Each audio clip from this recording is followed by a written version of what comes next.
이 질문을 하게 된 동기는 이 질문을 많이 받아서 이 질문을 여기 포함시킨 게 아니라 많은 사람들이 교회를 떠나는 모습을 보고 왜 떠나나 그러면서 다행이다라는 생각도 좀 들고 교회를 떠나는 게 반면에 그러면 다시 교회로 돌아올 수 있게 하는 방법이 무엇인가? 근데 떠나게 된다라는 것을 다행이다라고 생각한 것은 제가 이해하고 있는 신앙생활과 교회에서 진행되고 있는 어떤 신앙생활과 굉장히 달랐기 때문에 저는 이 지금 현재 우리의 이 교회 중심의 신앙생활은 끝나야 된다라는 확신을 갖고 있었기 때문에 교인들이 교회를 떠나는 것에 대해서 굉장히 다행이다라고 생각했고 그렇다면은 진정한 신앙의 동기를 부여하기 위해서는 무엇을 해야 되는 것인가? 그 이유를 좀 돌이켜보면은 60년대, 70년대, 80년대까지만 해도 우리나라가 급성장할 때에는 60년대, 70년대에 굉장히 가난했거든요. 그래서 교회가 우리나라의 그 문화를 전파하는 중심이 됐었고 특히 미국 그 서양 문화가 들어오는 게 교회를 통해서 엄청 많이 들어왔거든요. 그리고 교회에서 여름방학 성경 공부 그런 거 뭐죠? 그 성경학교 같은 거 할 때도 그 어디서도 찾아볼 수 없는 프로그램들이 많이 도입되고 그랬기 때문에 문명의 최첨단에 있었다. 이런 게 이유가 하나 있었고 두 번째는 모두 가난했었기 때문에 먹고 사는 것이 힘들었을 때 교회가 제공하는 그런 어떤 약속이라고 그럴까요? 예수 그리스도를 믿으면은 잘 살 수 있다. 그것이 굉장히 중요한 교회로 나오게 하는 동기였었던 거예요. 이거는 뭐 부인할 수 없는 사실이고 왜냐하면 너무 사는 게 힘들었기 때문에. 그리고 또 세 번째는 출세할 때 하나님께서 축복해 주신다.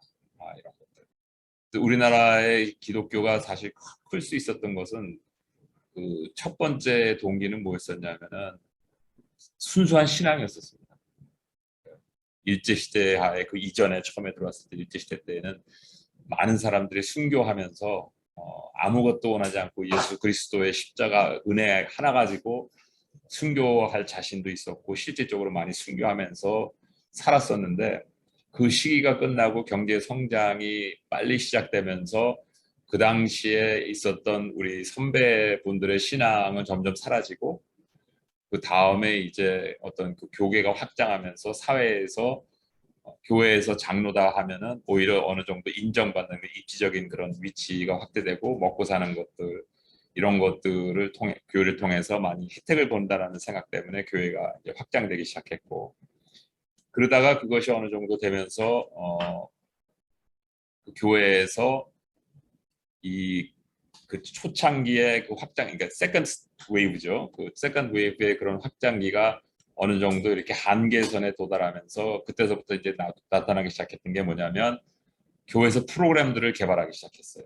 어떻게 하면 사람들을 즐겁게 해서 교회에서 계속 이렇게 남을 수 있게 할까 하면서 이제 그때서부터 들어오기 시작했던 굉장히 많은 그 용어들도 있고 강조점들도 많이 있어요. 근데 제가 그런 것들은 언급 안 하겠습니다. 왜냐하면 불필요한 논쟁을 하고 싶지가 않아요. 근데 이제 저는 그런 거를 어떻게 조금 더 확실하게 느낄 수 있었냐면은 미국에 있다 보니까 한국에서 유행하는 것이 1, 2년의 간격으로 들어와요. 그럼 들어올 때마다 요새 또 이런 게 유행이구나. 이건 몇 년이나 갈까. 그러다 보면 진짜 5년 정도 지나면서 다른 게 유행하기 시작하고 이런 것을 반복하면서 마치 교회가 무슨 패션 비즈니스를 운영해가는 것 같은 그런 것들이 이제 계속 발달하고 이제 그러다가 어느 단계까지 오게 됐냐면 그마저도 이제 교회에서 한계를 느끼게 된 게 이 사회에서 엄청난 다양한 창조적인 그러한 굉장히 많은 자기 스스로를 표현할 수 있는 방법들이 많이 생기다 보니까 이제는 교회에서 더 이상 그 프로그램 자체로도 앞서갈 수 있는 게 없어진 것 같아요. 그리고 이제 그럼에도 불구하고 한 가지 남았었던 게 뭐냐면 그래도 교회 안 나가면은 뭔가 불안한 하나님께서 벌 주셔서 내가 그나마 지금까지 이뤘던 것까지 뺏길까 봐 하는 그런 어떤 두려움에 의해서 교회를 나왔었는데 그거 자체를 코로나 시대에서 좀 찍은 것 같아요. 이제 좀. 그러다가 보니까 이 3년 동안 교회 안 나가도 아무 일이 안 생기는 거 보고 아 괜찮은가 보다. 그런 것 때문에 이제 다시 교회가 문을 열었는데도 돌아오지 않는 그런 현상에 돌아온 것 같아요. 그래서 제가 다행이다라고 생각한 게 교회 안 나오기 시작한 게 다행이라고 생각한 게 사실은 90년대 후반서부터 그런 생각을 좀 하기 시작했어요. 아 이거는 이제는 유행을 어떻게 해서든지 창조해가면서 교회를 운영해 나가려고 하는 모습들이 드러나는구나. 그리고 또 한 가지는 뭐냐면 그 전에 있었던 신앙의 선배분들이 그 교회를 이끌어가기 위해서 그분들이 얼마만큼 고생하고 기도를 많이 했는지는 기억 속에만 남고 실질적으로 그 전수가 안 됐던 것 같아요. 그러니까 제가 알고 있었던 그 선배 목사님들 같은 경우에도 정말 산속에서 기도하시면서 사신 분들도 굉장히 많고 그런데 한 그 영적인 공동체를 이끌어 나가기 위해서 얼마만큼 우리가 하나님께 가까이 붙어 있어야 된다라는 그 자체가 사람들의 기억에서 없어진 것 같아요. 그러면서 이제는 하나의 그 어떻게 보면은 이 신앙의 공동체를 사회 기관처럼 이끌어가면서 신앙인들이 모여서 같이 지낼 수 있는 어떤 공동체 유지하는 그런 거에 굉장히 많이 포커스를 두기 시작했는데 저는 그 자체가 나쁘다고 생각하지 않아요. 그런데 그렇게 한다면은 과거에 교회에서 갖고 있었던 시스템 자체가 바뀌어야 되거든요, 같이. 그런데 교회 시스템 자체는 바뀌지 않으면서 실질적인 운영은 다르게 하기 시작하니까 거기서 엄청난 마찰이 생기는 거예요. 제가 이 부분도 굉장히 자세히 말씀드릴 수 있는데 불필요한 논쟁을 위해서 피하기 위해서 말씀 안 드리고 하여튼 그런 여러 가지 이제 문제들이 있기 때문에 일단은 교회가 한번 폭삭 망했다가 다시 재건돼야 되겠다라는 그런 생각이 있고 그 다음에 그 다시 재건될 때 그 교회는 모습은 좀 성경적이었으면 좋겠다. 성경으로 돌아가는 교회 모습이었으면 좋겠다라는 생각을 했는데 제가 지금 이 말씀드렸던 이 현상은 우리 교회사가 지난 2000년 동안 지나온 그것이 똑같이 재현이 됐어요. 순교의 그 교회의 리더면은 순교할 것을 서약하고 교회 리더가 됐었어야 되는 시기였었거든요. 그때는. 그래서 오히려 그 감독 정도 되는 사람이 순교를 안 당하고 나이에 죽는 것을 굉장히 부끄럽게 생각하는 그런 시기였었던. 그랬을 때 진정한 신앙이 클 수가 있었고 그때 성경이 정경화가 될 수 있었거든요.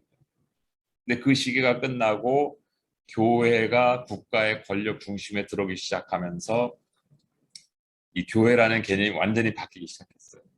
그래서 행동이 중요하냐 믿음이 중요하냐도 지금 여러분들이 생각하는 그 행동과 믿음 그런 관계는 아니었었거든요. 그때 얘기했던 그 행동이라는 것은 무엇이냐면 교회를 운영하기 위한 노동력을 얘기했던 거예요. 그러니까 굉장히 다른 개념이거든요. 근데 하여튼 그래서 그 기간이 있었다가 그것이 이제 말이 안 된다 해서 시작됐던 것이 종교 개혁이에요. 근데 그 종교 개혁이 시작됐던 그 계기에 뭐가 있었었냐면 지난번에 우리가 같이 여기서 보여드렸었나 여기가 아닌가 죄송합니다. 제가 성경 일주일에 6군데에서 하다 보니까 어디서 무슨 얘기를 했는지 잘 몰라요. 네, 그래서 그때 그 흑병이 돌아가지고 사람들 많이 죽고 교회를 사람들이 많이 떠나기 시작하면서 어, 종교 개혁의 바탕이 됐거든요.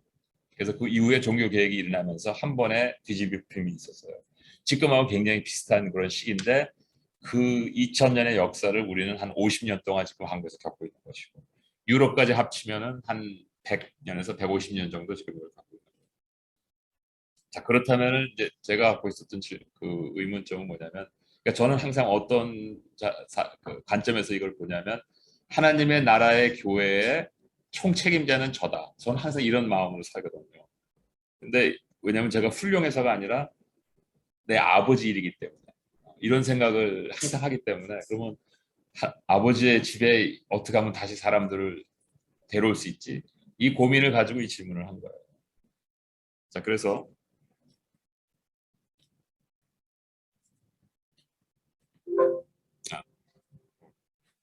신앙생활의 동기와 동력의 근원을 다시 찾을 수 있는 것인가. 그래서 과거의 기복신앙을 초월한이라는 그 개념은 제가 이거를 왜 썼냐면 기복신앙은 더 이상 한국에 적용되지 않습니다.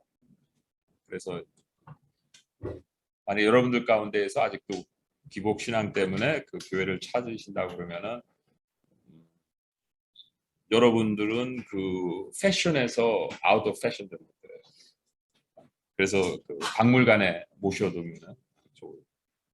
자, 그러면 이제 신앙생활의 동기와 동력의 근원을 다시 찾을 수 있을까에 대해서 다시 또 질문으로 시작하겠습니다. 바둑을 잘 두는 법. 참고로 저는 바둑을 전혀 못 두는 사람입니다. 제가 항상 그렇듯이 제가 하는 굉장히 많은 분야들에 대해서 저는 전혀 아이디어가 없는 사람이지만 깊은 지식이 없는 사람이지만 그럼에도 불구하고 간이 크기 때문에 항상 이렇게 활용합니다. 바둑을 잘 두는 방법. 바둑의 수를 두는 조합의 방법이 10에 170승이래요.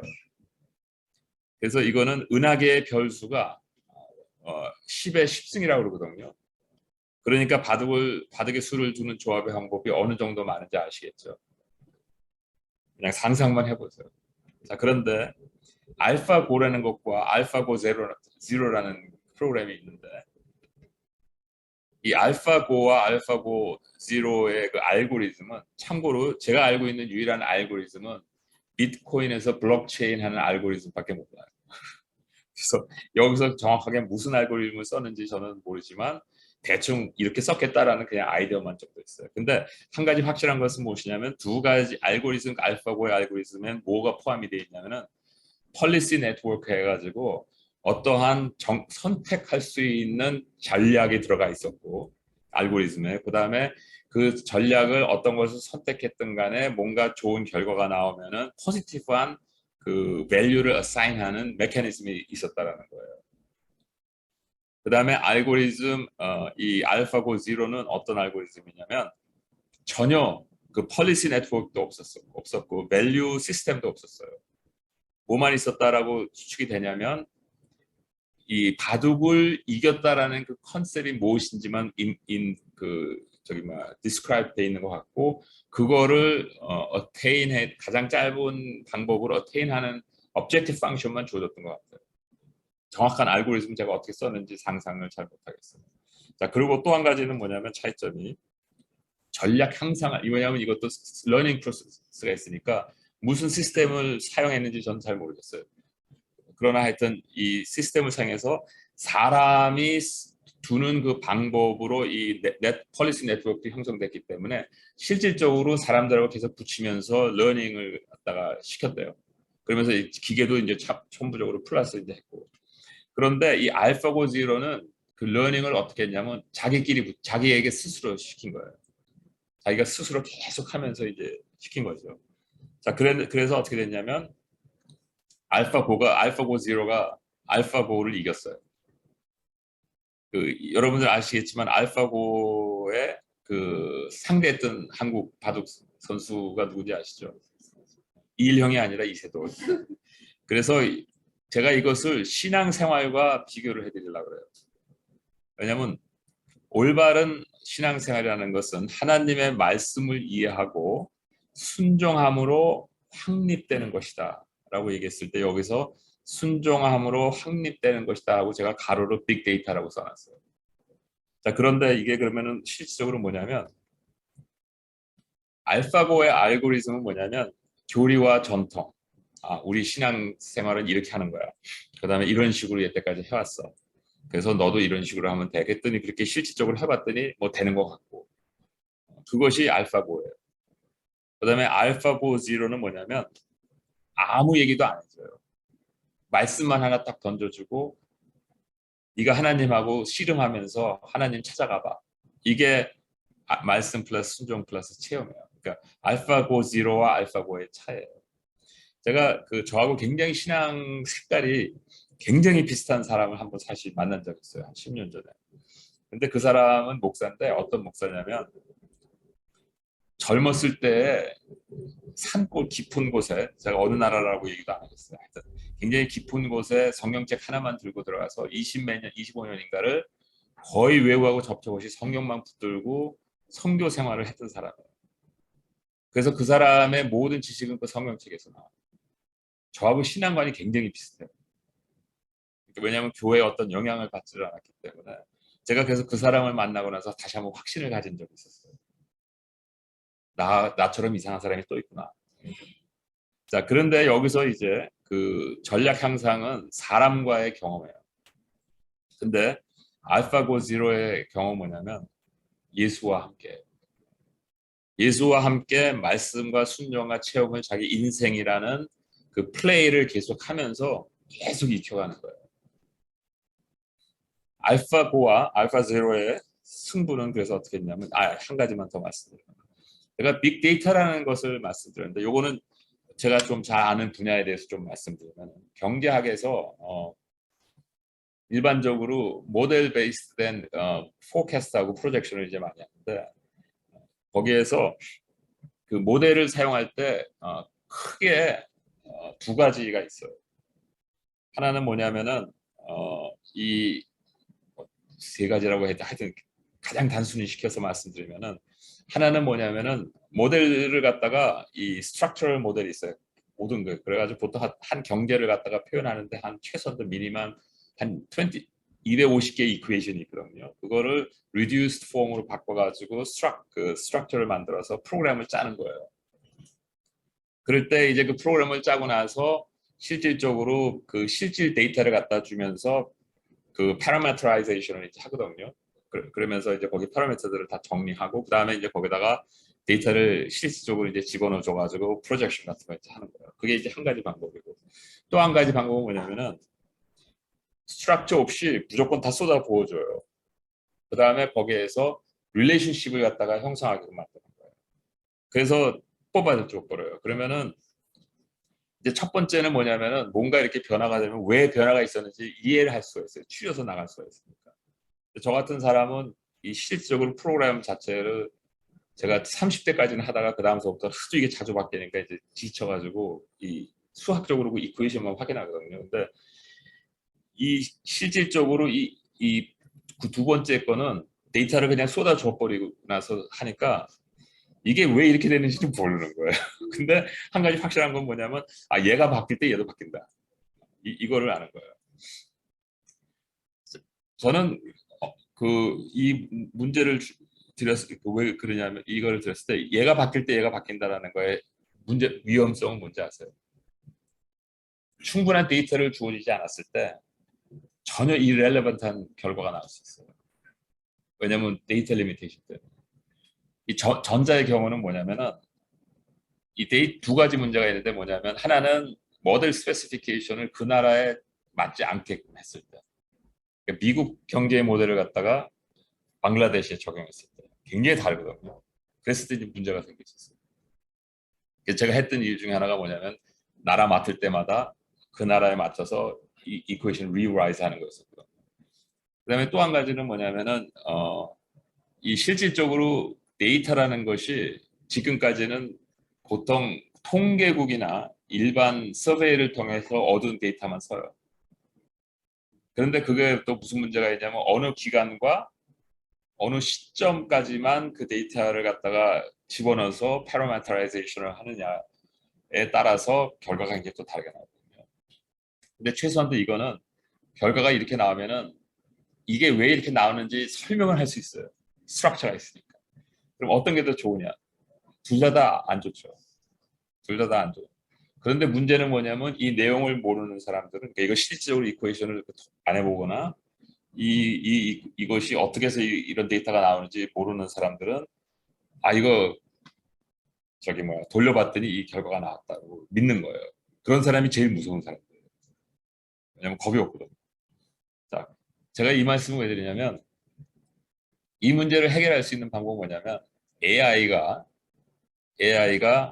알파고 제로 같은 경우가 있는데 그런데 알파고 제로의 만약에 제가 얘기했던 이 경제 지금 이 모델에 집어넣으면은 무슨 문제가 생기는지 아세요? 이거 맞추면은 이거 이해하신 거예요. 무슨 문제가 생길 것 같아요?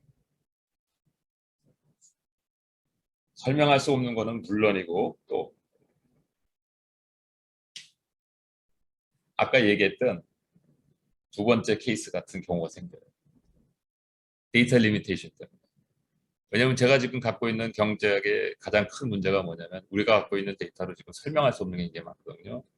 근데 AI가 지금 현재 available한 데이터만 가지고 근데 그러면 알파고 제로는 왜 이게 가능했습니까? 이게 그런 문제가 왜 없습니까? 왜 그러냐면 이 자체의 possible combination은 엄청 많지만 인포메이션이 다 있는 거예요. 그런데 실질적으로 우리 이 세상은 인포메이션이 지금 있는 게 굉장히 파쇼해요. 그래서 빅데이터가 다 available 해지기 전까지는 AI로 뭐를 전망했을 때 엄청난 큰 문제가 생겨요. 그런데 예를 들어서 지난번에 IBM 그 AI로 해서 의료에서 어떤 굉장히 희귀한 병 발견하고 그런 거 있잖아요. 그런 거는 오히려 가능해요. 왜? 최소한도 어떤 병이든 여태까지 한 번이라도 생겼었고 그것이 기록에 남겨져 있는 게 있으면은 이게 absorб가 됐거든요. 근데 경제 같은 경우에는 그게 없어요. 워낙 광범위하기 때문에. 그렇기 때문에 굉장히 위험한 거예요. 우리가 신앙생활도 마찬가지예요. 여러분들이 어떠한 사람에게 있어서 양육을 받았을 때 그 사람의 양육을 받고 그 사람으로부터 독립하지 못하면 여러분은 절대 그 사람보다 더 훌륭한 사람 못 됩니다. 그 사람의 종속적인 사람이 됩니다. 그런데 처음에 양육받을 때 그 시기만 양육받고 떠나면 그리고 여러분들이 그 양육받는다라는 그 목적이 뭐냐면 성경을 보고 성경에서 이해할 수 있는 방법을 배우기 시작하는 거고 그걸로 끝나는 거예요. 그 다음은 하나님께서 하시는 거고. 근데 그 일을 내가 책임져주고 할 수 있다라고 얘기하고 있는 사람이나 어떤 시스템이 있으면은 저는 그 시스템이나 사람을 도저히 믿을 수가 없다. 근데 우리 교회가 지금 그렇다. 저는 그래서 문제점을 봐요. 제가 그래서 이 컴퓨터로 비유를 하니까 hopefully 좀 이해하시는 데 도움이 됐으면 좋겠어요. 이게 실질적으로 그래서 알파고 제로가 알파고 리세돌을 추월한 그 실력을 추월하는데 3일 걸렸어요. 계속 셀프 아이트레이션 하면서 이긴 거예요. 그 다음에 가장 그 피크까지 도달하는데 40일이 걸렸는데 그 40일이 지난 다음에는 이 바둑의 개념으로서 도달할 수 있는 가장 최고의 마스터의 급에 올라서 이제는 감히 그것을 알파고 제로를 감히 따라올 무슨 아무것도 없대요. 지금. 우리의 신앙도 그래야 된다. 모든 사람은 하나님께서 직접 양육하시고 하나님께서 주인이시라는 거예요. 그래서 제가 우리 KBS도 그렇고 BSK도 그렇고 3년 이상 어느 한 곳에서 성경 공부를 인도 안 하려고 그러는 이유가 거기 있는 거예요. 바로 여러분들 자신도 그러한 마음의 자세를 가져야 올바로 신앙생활을 하실 수 있는 시작이 되는 거예요. 자, 종교로서의 기독교의 가치는 아까 말씀드렸던 것처럼 의식주 해결과 잘 사는 것, 그다음에 교회 생활에서 목적과 보람 얻는 것. 이 두 번째도 굉장히 중요합니다. 뭐냐면은 우리가 이 사회생활 하다 보면 외롭거든요, 많이. 그렇기 때문에 그래도 자기하고 뭔가 하나 공통점이 있는 사람들끼리 만나서 이렇게 재미도 있게 뭐 같이 식사도 하고 뭔가 프로그램도 같이 운영하고 그러면 자기가 무슨 목적이 생긴 것 같고 예를 들어서 이것도 제가 구체적으로 말씀 안 드리겠습니다. 왜냐하면 불필요한 논쟁을 피하기 위해서. 근데 하여튼 보람 얻는 거 좋다는 거예요. 그런데 문제는 뭐냐면 자기가 지금 현재 하고 있는 이 자체가 비본질적인 거지만 자기 삶을 윤택하게 해주기 때문에 한다라는 것을 알고 하는 것과 이게 진짜 신앙생활이라고 믿고 하는 것과는 엄청 차이가 있다는 거예요. 근데 문제는 뭐냐면 대부분이 후자라는 거죠. 근데 결국 이것도 이제는 더 이상 우리 사회에 적용이 안 돼요. 그러면은 유럽에 있는 교회를 제가 한번 봤어요. 왜냐하면 유럽에 있는 교회가 우리나라의 교회 성장보다 한 50년 정도 앞서가거든요. 그래서 거기는 어느 정도 지금 세트를 돼 있는 거예요.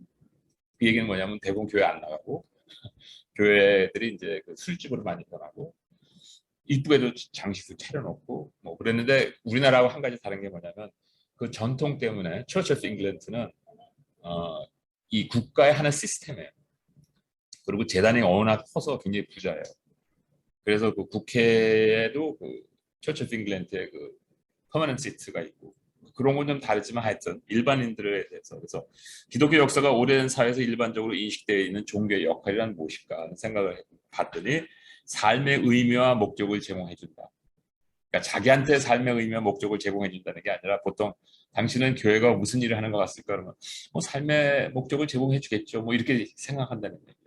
그다음에 사회의 융합과 안정에 기여하고 있는 것 같다라고 생각하고 사회 규범을 제시하고 따르게 하는데도 기여하고 사회 긍정적 발전과 변화에 기여하고 있다. 이거는 이제 처치 오브 잉글랜드 중심으로 이제 생각하는 거죠. 그러면 종교가 무슨 역할을 하느냐 하면 굉장히 대답이 달라져요. 왜? 어느 종교를 여기다 치면 완전히 달라질까요? 무슬림, 이슬람. 왜냐하면 테러 지금 역하고. 그럼 이슬람교가 근본적으로 교리 자체도 안 좋으냐? 아니 교리 자체는 문제가 없고 최근에 그 성향 때문에 그런 거예요. 근데 최근에 그 극성향이 기독교 중세 때보다 그러면 더 과격하냐? 안 그렇거든요. 중세 때 기독교도 굉장히 과격했거든요. 그러니까 그 정도까지만 얘기하고 그다음에 유럽의 경우 교회 참석 인원은 줄었고 제가 어느 성경 공부에서 이 지금 현재 세계 인구 중에서 진정으로 신앙이 있는 사람은 2%도 안 될 것 같습니다라는 얘기를 한번 했었어요. 그냥 얘기한 거예요. 아무 생각 없이. 그랬더니 어떤 분이 그거를 기억하고 만날 때마다 2%가 뭐 어쩌고 막 그러나 굉장히 부담을 가졌는데 다행히 이 서베이를 보니까 진짜 2.3%예요. 영국 같은 경우. 그래서 교회 참석 인원은 줄었습니다. 그래서 교회 열심을 가지고 참석하는 인구 비율이 2.3%. 이게 제가 계시의 영이 있었던 것 같아요. 그러나 기독교는 문화의 일부로 자리매김하며 한 종교로서 사회 특정 역할을 감당하고 있다라는 인식밖에 없다라는 거예요. 그러니까 좋은 거죠. 뭐 나쁜 건 아니지만 그렇지만 살아있는 어떤 그런 거는 인구의 2% 정도밖에 영향 안 줍니다. 통계를 조금 추려봤습니다. 이거는 대부분 중위값으로 이제 한 거예요. 왜냐하면 평균값으로 하면 굉장히 달라지거든요. 근데 여기 보면은 스스로 기독교인이라고 생각하는 인구가 보면은 18%. 그다음에 이거는 뭐냐면은 그냥 교회 참석 한 달에 한 번 정도 나갈까 말까 하는 게 18%에 58%뭐 이런 얘기예요. 그렇죠. 그래서 이거를 실적을 해보니까 이제 2%도 뭐 안 되는 것 같다는 생각이 이제 들었던 거고. 그 다음에 이 교회와 무관하다라는 것은 스스로 기독교인이라고 자기는 얘기하는데 이 지역교회하고는 완전히 무관하다는 것이 거의 46%. 그러니까 반 정도는 인구의 반 정도는 나 기독교인인데 뭐 교회하고는 난 상관없다 이렇게 얘기 안 되는 거고 나머지 30%는 종교가 없다 이렇게 얘기를 합니다. 자, 뭐 그래 쭉 얘기 그 다음에 이제 성경 그대로 성경에 표현되는 대로 하나님을 믿느냐는 것은 64%, 24%, 25%. 이 가로에 했던 것은 전 인구로 비교했을 때 이렇게 된다는 걸 계산했던 거예요. 자, 하여튼 근데 여기서 이제 중요한 것은 무엇이냐면은 실질적으로 근데 교회 열심히 나가는 사람들이나 안 나가는 사람들이나 이 사회에 대한 어떠한 가치관에 있어서는 차이가 없어요. 지금 유럽에서 가장 문제되는 게 이 중동 이민들이거든요. 전혀 상관이 차이가 없고 얘기는 뭐냐면 기독교인들이 특별히 무슨 더 높은 도덕 윤리적인 어떤 그런 가치 개념이 없다라는 것이고 유럽 문명이 타 문명보다 더 우세하다고 생각하느냐 이거는 오히려 기독교인들이 더 심해요. 이 뿌리가 있으면은 뭐예요? 이 뿌리가 있으면은 계속 이 국제 질서의 분쟁의 원인이 되거든요. 그러니까 이것도 이 얘기는 뭐냐면 기독교에 있어서 굉장히 열심히 있는 사람들은 있지만 예수님의 근본적인 그 평등과 인간을 사랑하고 인간을 회복해야 된다라는 그 근본적 마음의 다스림을 받지는 않고 있다라는 거예요. 종교로서 가치가 없어지는 경우는 만약 종교가 우리 무의식 가운데 지배하는 생각, 즉 나의 왜곡된 마음에 원하는 바를 이루는 수단이 된다면 종교는 더 무서운 사회악이라는 거예요. 왜? 왜 그럴 것 같습니까? 종교가 없으면 사람이 이 상식선에서 제가 뭐를 잘못 들은 것 같아요. 죄송합니다. 어. 종교가 없으면은 사람들이 여기서 보면은 이런 자기의 그 죄성 같은 거 있잖아요. 왜곡된 자기 마음. 이런 것들이 많은 사람들이 동시에 유발될 때 이 사회가 지속 가능하지 않다는 걸 알아요. 그래서 자기의 셀프 서바이벌을 위해서 절제해요. 근데 종교가 생기면은 그 절제력이 없어져요. 오히려. 왜 없어지는 것 같으세요? 이성을 죽이거든. 이성을 오히려 서프레스하기 때문에 일반적으로 사회에서 모든 사람들이 다 이기적이지만 이기적임에도 불구하고 이 사회에 자기가 하나의 이론으로서 이 정도의 선을 넘었으면은 이 사회가 망하면 나도 망한다라는 그 두려움 때문에 어느 선을 안 넘으려고. 근데 종교가 있을 경우에는 그런 상식을 무너뜨리고 하나님께서 나와 함께 하시고 나는 우수한 사람이기 때문에 하나님의 백성이기 때문에 하나님께서 나를 도와주실 거야라는 그런 욕심 때문에 오히려 어, 더 위험해집니다. 그래서 이거는 이제 더 이상 작동을 안. 됐습니다. 그래서 좀 보면은 역사적으로 종교는 권력의 수단으로 반복적으로 사용되어 왔는 거는 역사적 팩트. 이거는 그 어떤 역사학자도 반대하지 않아요.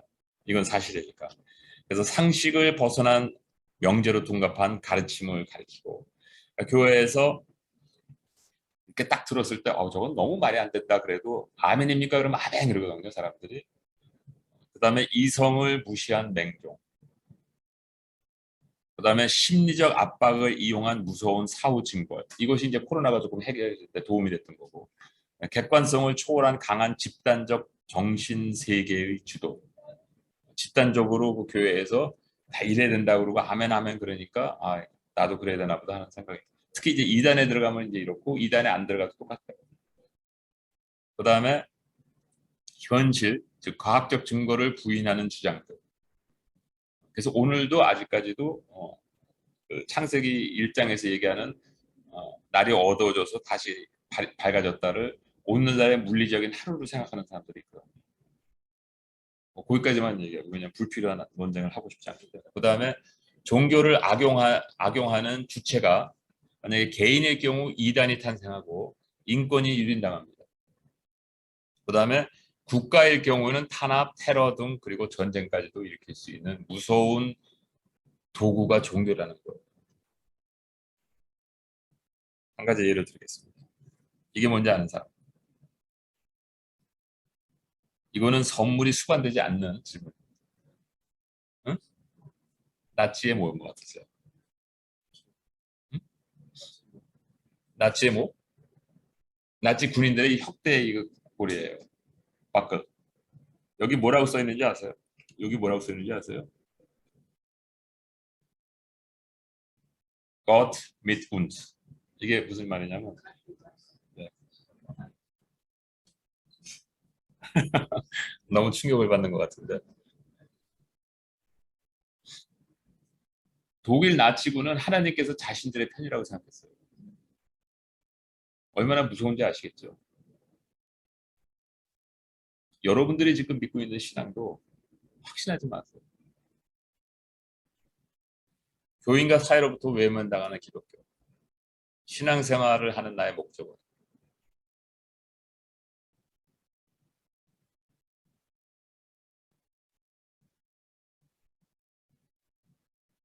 여기 여러분들이 부분적으로 포함되어 있어도 나쁜 거 아니에요. 왜냐하면 우리는 다 죄인이고 악하기 때문에 어차피 이런 거에 다 걸려 있어요. 그리고 실질적으로 이것이 성경과 불일치하는 것은 아니에요.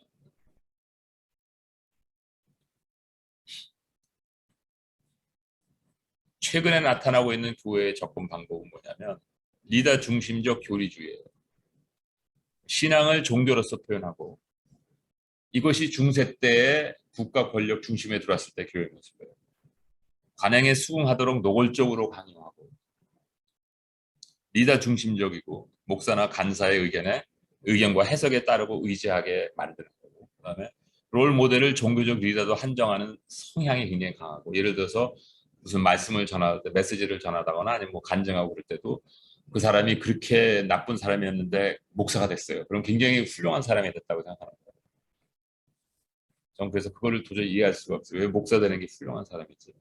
왜냐면 저는 조금 이따 좀 설명을 드릴게요. 그다음에 종교 중심적 보상 심리가 굉장히 강하고 삶의 목표는 교계 확장이고 삶의 중심은 교회 종교 단체가 돼야 되고 종교적 업적을 우상적으로 우대하고 일부는 세상의 도피로서 종교 활동을 하고 또 종교 생활의 보답은 세상에서의 성공으로 이해하는 경향이 굉장히 많다. 여러분들이 이렇게 보시면은 근데 저 사람이 어떻게 교회 장로가 됐지 이런 생각 하실 거예요. 근데 저는 이렇게 얘기하는데도 불구하고 저는 교회가 굉장히 중요하다고 생각하는 사람이에요. 다만 이 방법은 아니라는 거예요.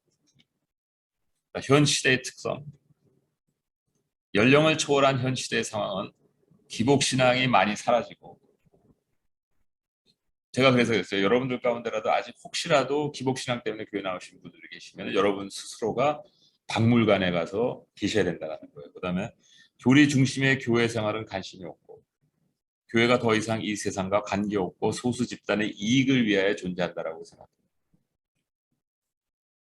특히 청년들의 현황을 보면은 세상고에 많이 시달리고 있고 사회에 불만족하되 많은 관심은 가지고 있어요. 왜냐하면 힘드니까. 그다음에 사역자들과 올바른 신앙관에 대한 관점의 차이가 크다라는 거예요. 그냥 말로만 하면 안 믿으실 것 같아서 통계를 좀 가져왔습니다.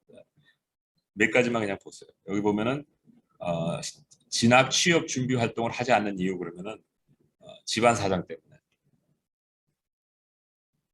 그다음에 가능성이 없어서. 그다음에 현재 생활을 즐기기 위해서. 굉장히 높고. 제가 여러분 때, 그러니까 청년 때, 저도 청년 때라는 게 있었거든요. 그때 이거를 보면은 이거는 상상하기 힘든 거고. 그리고 요새도 보면은 그 용산역에서 이렇게 걸어다 보면 그 요새 굉장히 많이 생긴 게 뭐냐면은 와인바. 근데 그 와인바 이렇게 보면은 꽉꽉 차요. 항상. 젊은 사람들. 아니 뭐 거기 가는 게 나쁘다는 말씀 드리려고 하는 게 아니라 조심해야죠.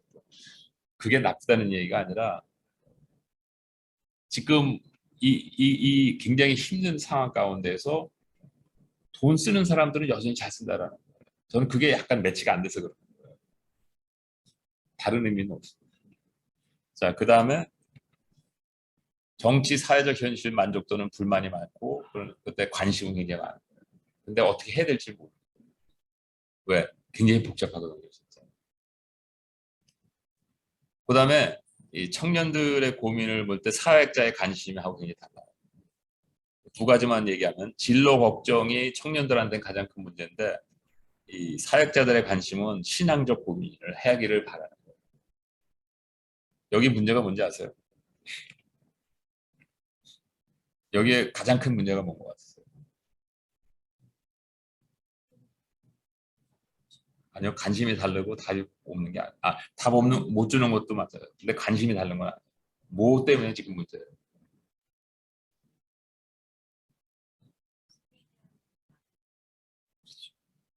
신앙생활이라는 것에 대한 개념이 너무너무 편협적이기 때문에 문제가 생긴 거예요. 그래서 내가 아까 처음에 질문을 신앙생활은 삶이에요. The way of life. 내가 길이요, 진리요라고 얘기했지. 너는 내 나름대로 길을 따라가면서 살되 이 종교 행위를 해라가 아니에요. 예수님께서 말씀하신 것은 내가 길이요, 진리요. 이게 뭐냐면 이렇게 사는 거야가 예수 그리스도. 양극화, 지정학적 리스크, 불확실한 미래, 통제된 소통. 5가지로 이 사회를 표현하는 사회 갈등과 지정학적 리스크에 엄청 지금 노출되어 있고 직면한 의식주의 문제에 함몰되어 있거나 성취욕에 가려 실감하지 못하고 있다는 거예요. 뭐를? 자기가 우리가 지금 어떠한 사회에서 얼마나 위험이 큰 사회에서 살고 있는지 한쪽에서는 의식주 문제에 함몰돼서 모르고 다른 한쪽에서는 성취욕에 가려서 모르고 있다. 그 다음에 세 번째는 마음의 답답함을 무엇인가에 몰두하여 성취감을 얻으려고 여기저기 배회하고 다니고 이거는 청년들뿐만 아니라 나이 든 사람들도 마찬가지예요. 다른 방법. 더 이상은 얘기 안 하겠습니다. 그 다음에 인정받고 싶은 마음이 굉장히 강한 거는 과거나 현재나 바뀐 게 없고 대면보다는 비대면 또한 의사소통은 원하지만 관계는 거리를 두고 사회 불만에서 비롯되는 정치적 성향은 뭐냐면 퍼퓰리즘, 정치적 성향, 민족주의, 역사 복원 이런 것들이 왜 이 퍼퓰리즘, 정치적 성향이 제가 자세는 말씀드리고 싶지 않지만 계속 반복되는 이유가 불필요한 논쟁을 회피하기 위해서. 근데 굉장히 이것과 다 연결돼 있다. 그 다음에 참 가치에 대한 이해가 없어요. 이 세상에서 진정으로 가치 있는 것이 무엇이고 이 세상을 내가 어떤 문제가 터졌을 때 어떻게 이해를 해야 되고 이런 것들은 어디서 나오냐면 가치에 대한 이해가 있어야 되거든요. 근데 그 가치에 대한 이해를 추구하고 그 가치, 참된 가치를 위해서 자기가 인생을 투자하는 것보다는 위에 있는 이런 것들에 이끌리는 거예요. 그다음에 다양한 사람들의 반응이 있는데 각자의 삶에 몰입되거나 무관심, 군중 심리 혹은 독립적 의견 둘 다 굉장히 양극화 나눠져 있고 가중된 무분별한 정보에 따른 혼선, 철학적 고찰 부재, 경제적 목적 추구. 문제는 뭐냐면 참 인생에 대한 이해가 없어요. 그래서 이 사회를 2가지로 표현하자 그러면 참 가치에 대한 이해가 없는데 관심이 없고 두 번째는 참 인생에 대한 이해가 없고 관심이 없어요. 소셜미디어 사용 세계 인구의 59% 그러니까 60%가 소셜미디어에 굉장히 연결돼 있고 이 방면에 있어서는 제가 지금 종로 3가에 있는 박물관에 제가 있거든요. 미국인의 18%, 18세부터 38세 중 38%는 소셜미디어에 잠식되어 있고 또 플러스 10%는 완전 중독돼 있다는 거예요. 그 다음에 자신의 글에 대한 답글이 매우 중요하게 여기고 타인에게 인정받는 것이 여전히 매우 중요하다고 답한 것이 10대에서는 43%예요. 그 다음에 고립되어 있는 것에 대한 두려움은 젊은 층의 34%가 얘기하고 그리고 로그아웃 되어 있는 거 이것이 뭐 SNS든지 하여튼 뭐든 로그아웃 되어 있는 상태가 있으면 불안해하는 사람이 20%. 또한 새로 깨달은 것은 무엇이냐면 이혼 사유의 3분의 1이 소셜미디어와 관련됩니다. 누구를 소셜미디어를 통해서 사귀고 있거나 뭐 하여튼 그다음에 10대 가운데 하루에 5시간 이상 사용하는 사람은 자살 확률이 70%예요. 굉장히 높은, 굉장히 무서운 현상이거든요. 참 나에 대한 이해가 없어요. 그래서 저는 이 세대를 묘사한다면 참 가치에 대한 이해가 없고 참 인생에 대한 이해가 없고 가장 중요한 건 나에 대해서 내가 누구인지 나 여기 왜 있는지 이해가 없다. 신앙에 대한 이해의 변화 그러나 여전히 갈등이 있어요. 급변하는 사회와 사람 청년층부터 얘기하면 생계의 압력 고조 확고해지는 마음의 주도권 이거는 오늘 제가 설명은 안 되겠지만 하여튼 간단하게 말하면은 자기가 마음에서 하고 싶거나 우러나고 싶은 것들이 자기가 생각하고 있는 어떤 세계관 그런 것들은 없어지기 때문에 자기 마음에서 생각되는 것이 그냥 자기의 삶이에요. 세계관의 부재, 커져가는 마음의 허무와 외로움. 그래서 지난번에 몇 주 전인가 제가 한번 보여드렸던 것 같기도 한데 또 어디서 했는지 잘 기억은 안 나고 이 세계관의 부재와 확고해지는 마음의 주도권은 양날선 검과 같아요. 굉장히 중요한 포지티브한 측면이 있는 반면에 굉장히 위험한 네거티브한 측면이 있어요. 그다음에 중년층은 이제 제가 속해 있는 층이죠. 아무도 웃지를 않으시네. 보장받지 못한 미래에 대한 불안, 그다음에 가치관의 갈등 속에 사회에서 급변하고 있는 자신들의 입지. 노년층은 삶의 의미를 찾으려고 노력하되 대중과의 가치관의 불일치, 정보 이해 부족 등 자녀들 진로와 자신들의 생계 문제에 함몰돼 있습니다. 이것이 이제 현실입니다. 그렇다면 예수 그리스도는 현 세대와 무관하냐? 예수 그리스도는 현 세대와 무관하냐? 아니면 기독교가 표현하고 있는 예수가 현 세대와 무관한 것이냐? 내가 이해하는 예수, 교회 교단이 이해하는 예수. 이 뜻은 무슨 뜻이냐면 이 사회는 예수 그리스도에 대해서 아는 것이 우리를 통해서 압니다. 왜냐하면 성경을 고민해 보질 않았기 때문에. 그래서 이 사회에 한해서는 예수 그리스도는 우리예요. 그래서 제가 하는 이 질문은 예수 그리스도가 무관한 것이냐 아니면은 우리에게 통해서 표현된 예수 그리스도가 무관한 것이냐를 질문합니다. 뭔 것 같아요? 우리를 통해서 표현된 예수 그리스도. 특히 교회를 통해서. 화 있을진저 외식하는 서기관들과 바리새인들이여 너희는 천국 문을 사람들 앞에서 닫고 너희도 들어가지 않고 들어가려 하지도 들여 하는 자도 들어가지 못하게 하는 거예요. 내가 해당되는 그룹의 증인이 되어야 한다는 거예요. 여러분이 청년층이면은 청년층에, 중년층이면 중년층에, 노년층이면 노년층에. 이러한 문제의식을 갖고 사는 이 각 층에 예수 그리스도의 진정한 모습은 누가 보여줘야 되느냐? 바로 여러분들이라는 거예요.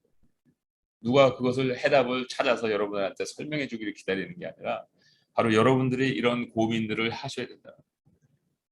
KBS가 처음에 미국에서 이게 크다가 나중에 이 결혼하는 사람들도 이제 많이 생기고 그러다 보니까 이제 자녀 교육 문제가 생기고 그래서 어떤 자녀가 나한테 와서 이 자녀 교육에 대해서도 그러면은 KBS도 좀 해달라. 그래서 지금 누구한테 해달라고 그러는 거냐?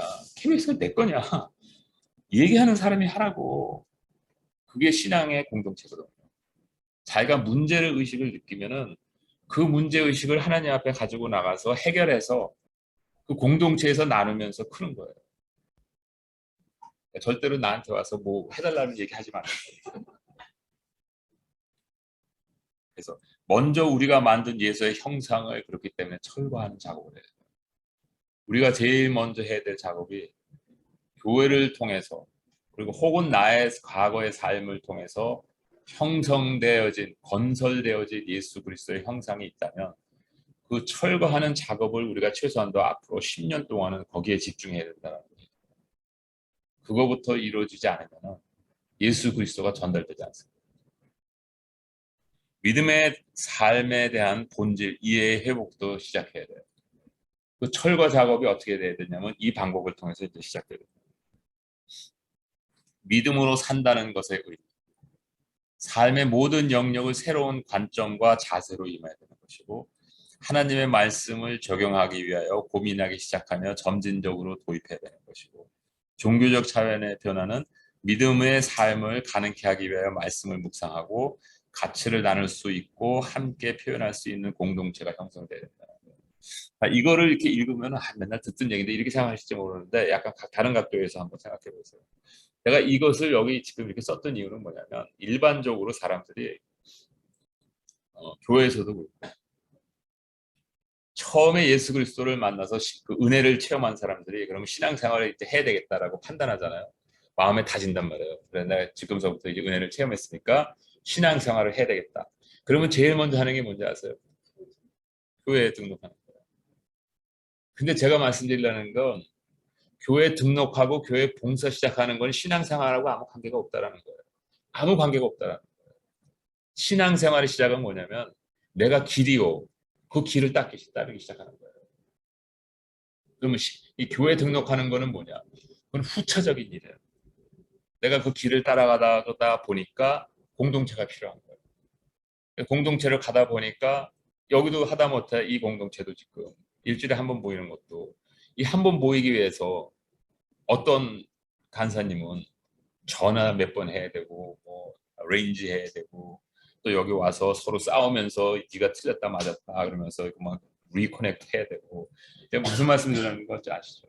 간단하게 일주일에 이렇게 한 번 모이는 것도 여기서 수고하는 사람들이 있어야지 가능하다라는 얘기예요.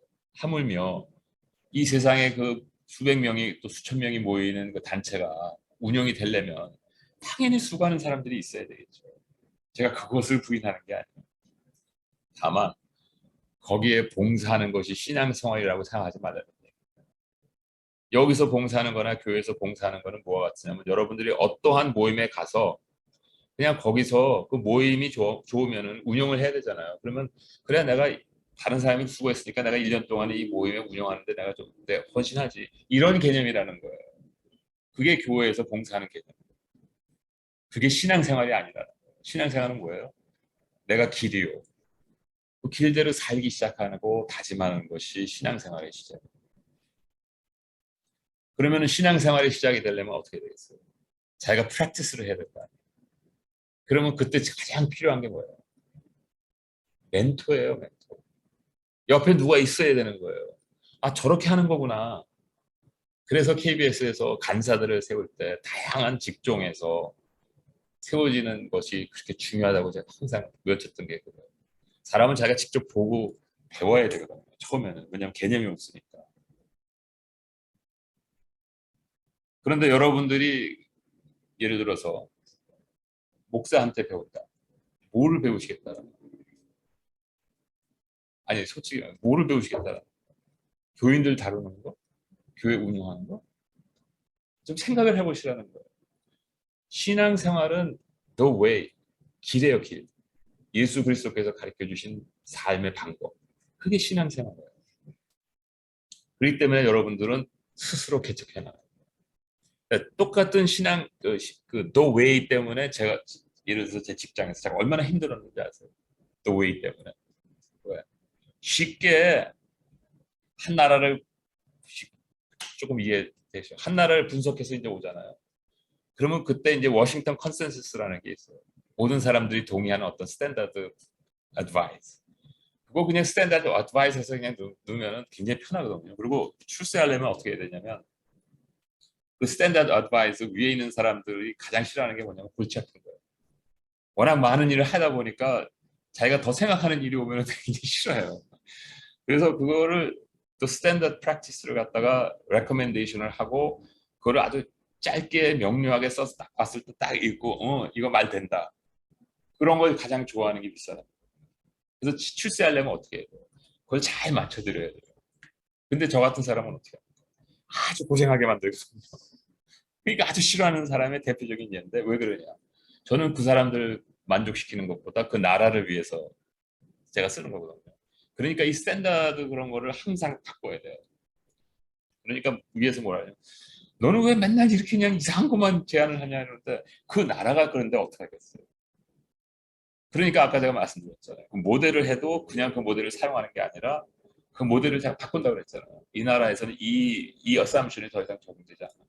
근데 그 어삼션을 빼려면 이게 인텔렉츄얼 그 프레임워크가 있기 때문에 엄청 레지스트가 많은 그런 개념들이거든요. 이게 맨날 싸워요. 제 인생도 힘들고 저하고 같이 일하는 사람들도 힘들고 그게 the way예요. 그게 the way. 여러분 직장에도 마찬가지예요.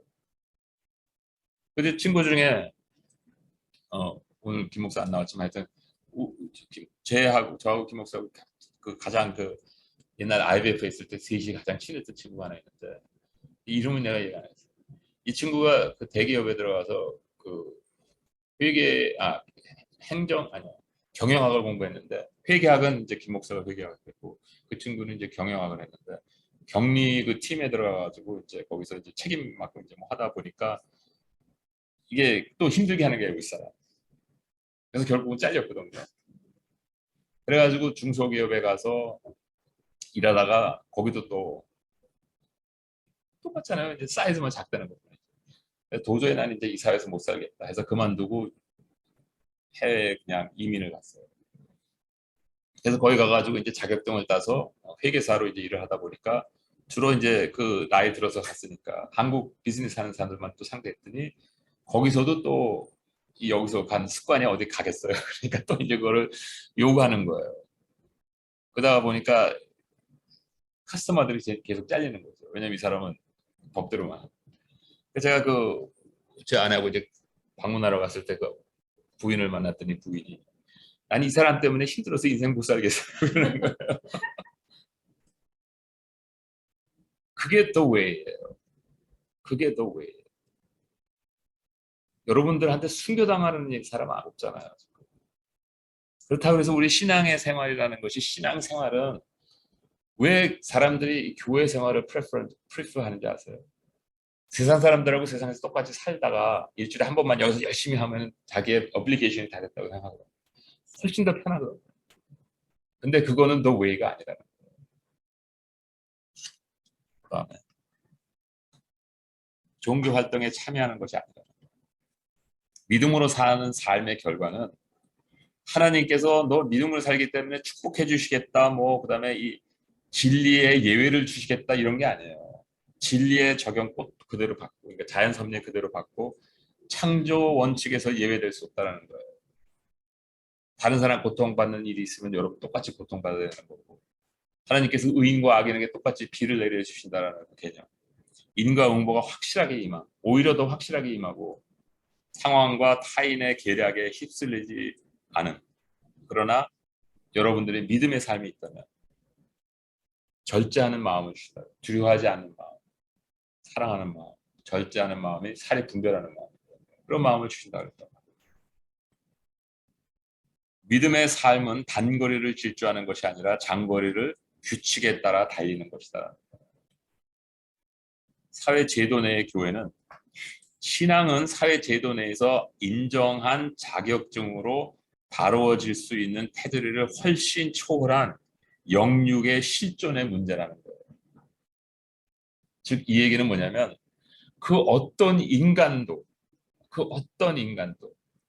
여러분들의 인생에 대해서 여러분들을 책임져 줄 수 없다는 거예요. 즉 여러분들을 인도할 수 있는 선생님이 없다는 거예요. 자문해주고 어려울 때 도와주고 상담해주는 사람은 있을 수 있지만 그 어떤 사람들도 여러분들의 인생의 지도자가 될 수 없다. 여기까지만 얘기해도 무슨 얘기인지 아시겠죠?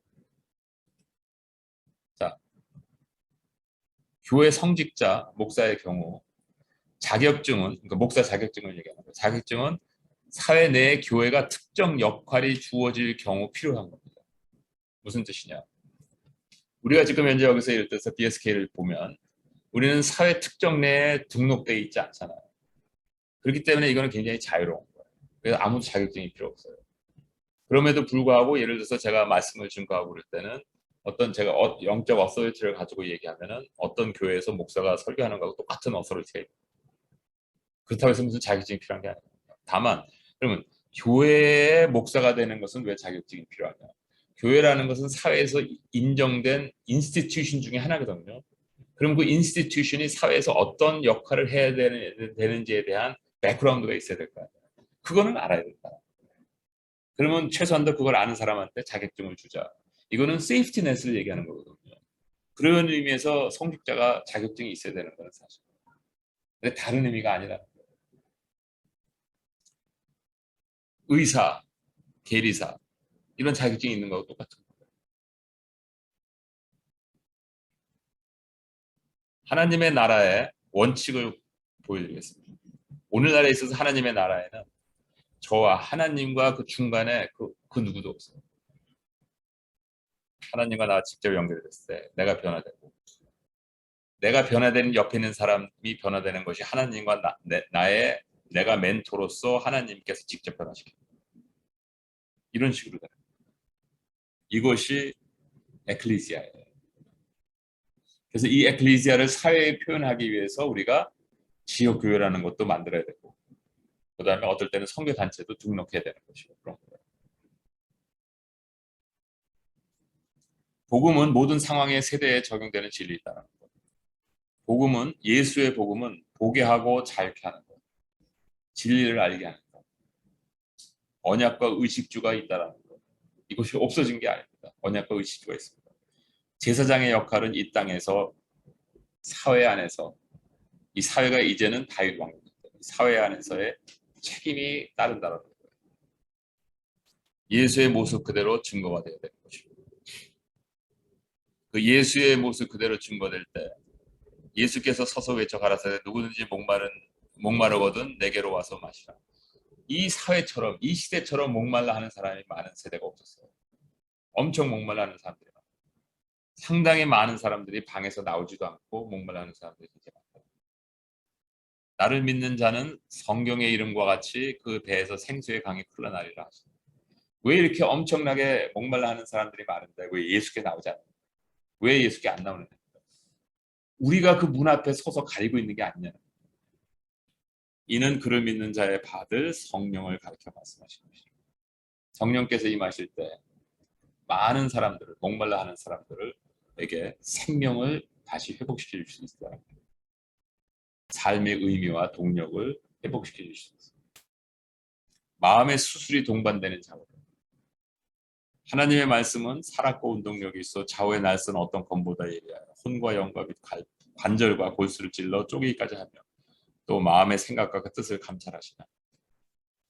지으신 것이 하나도 그 앞에 나타나지 않음이 없고 오직 만물이 우리를 상관하시는 자의 눈앞에 벌거벗은 것 같이 드러납니다. 우리가 예수 그리스도 앞에 나왔을 때 그 말씀으로 우리 안에 감춰졌던 숨기고 싶었던 또 믿고 싶지 않았던 모든 것들이 드러나게 됩니다. 왜 그게 필요합니까? 그래야지 우리가 치유를 받기 때문에. 그래야지 우리가 정상적으로 우리 사고를 할 수 있기 때문에 그거를 피하지 말라는 거예요. 그래서 예수께 나오는 것은 삶의 의미와 동기를 얻는 것이며 동시에 잘못됐던 내 세계관이 교정받는 사역에서 마음의 회복과 거룩함으로 전환해야 될 시기에 우리가 왔습니다.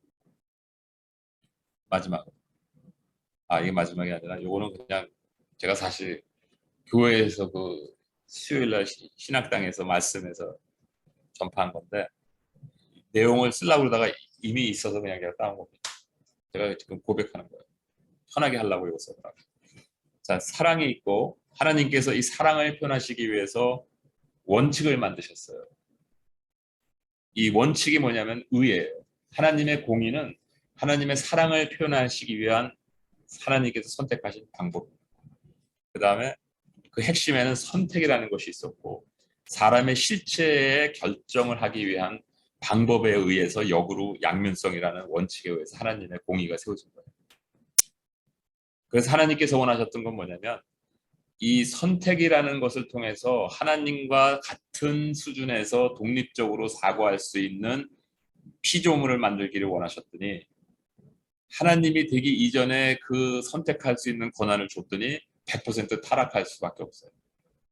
그래서 하나님께서 그러면은 내가 인간을 만들려고 그러는데 나와 같이 영원히 왕노릇할 만큼 훌륭한 피조물을 만들려고 그러다 보니까 100% 타락할 가능성밖에 안 보이는 거예요.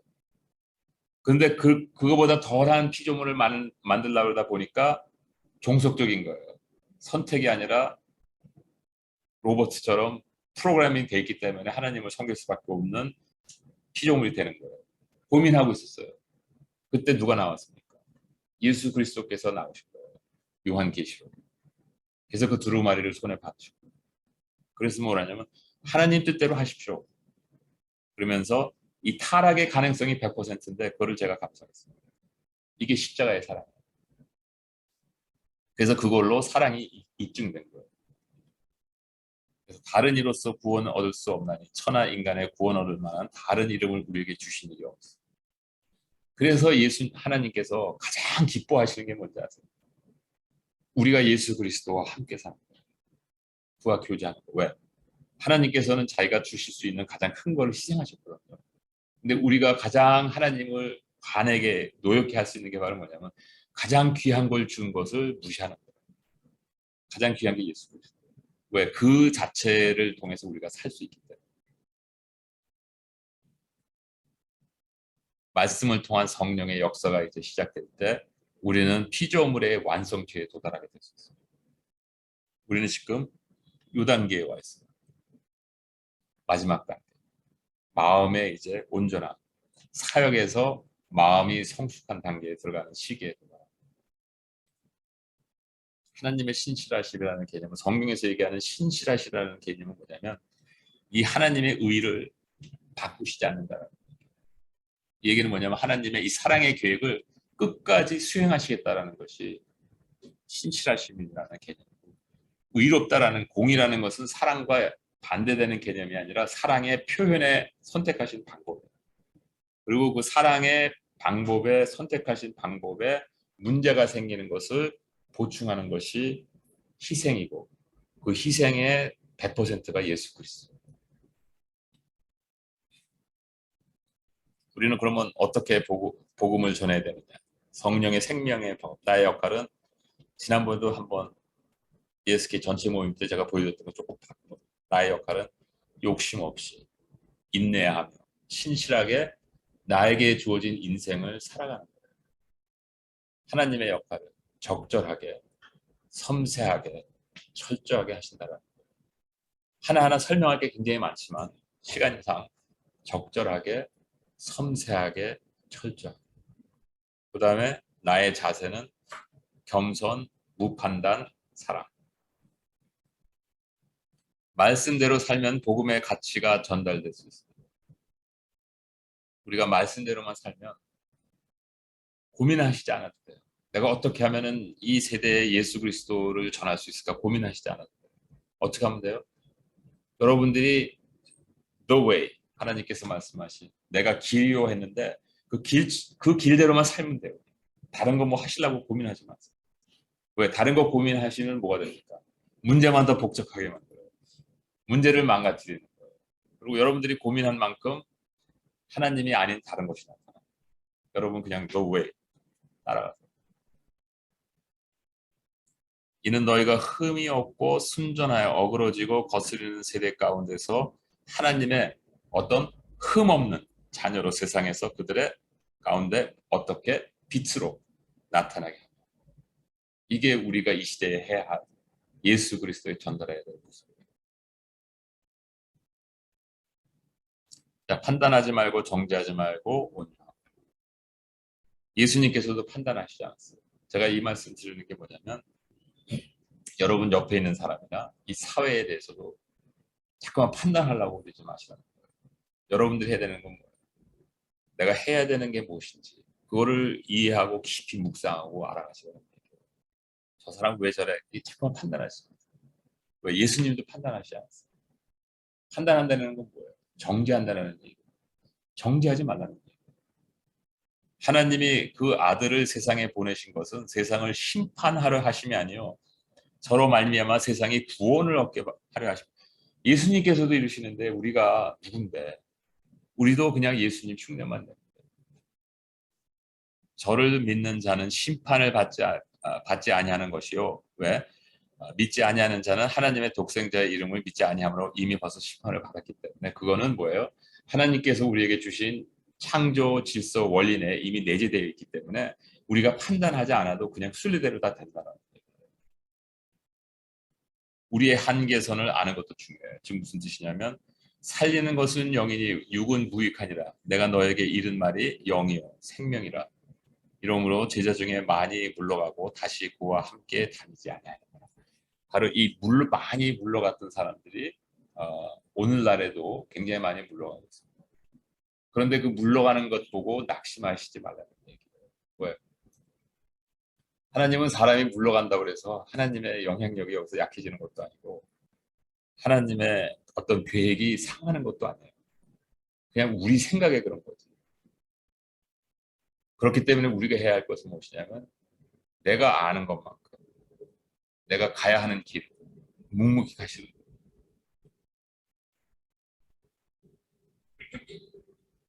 예수와 진정한 만남이 모든 거의 핵심. 제가 아까 처음 시작할 때서부터 이 세상에 대한 이해, 나에 대한 이해 계속 말씀드렸잖아요. 내 인생에 대한 이해. 이런 것들이 어디서 나오냐면 The Way. 예수님과 계속 진정한 만남이 있어요. 진정한 만남이라는 것은 무엇이냐면 진정한 만남이에요. 그냥 듣지 마시고 진정한 만남이 있어야 된다. 예수님과의 깊은 관계고 매일매일 조금씩 조금씩 더 깊이 깊이 들어가시기 바랍니다. 그거 외에는 우리가 할 수 있는 게 하나도 없어요. 시몬 베드로가 대답하여 주여 영생의 말씀이 계심에 우리가 네게로 가리이다. 여러분들에게 이런 고민에 이런 고백이 나오게 됐다면 여러분은 예수 그리스도의 제자의 길을 들으셨다라고 확신하셔도 됩니다.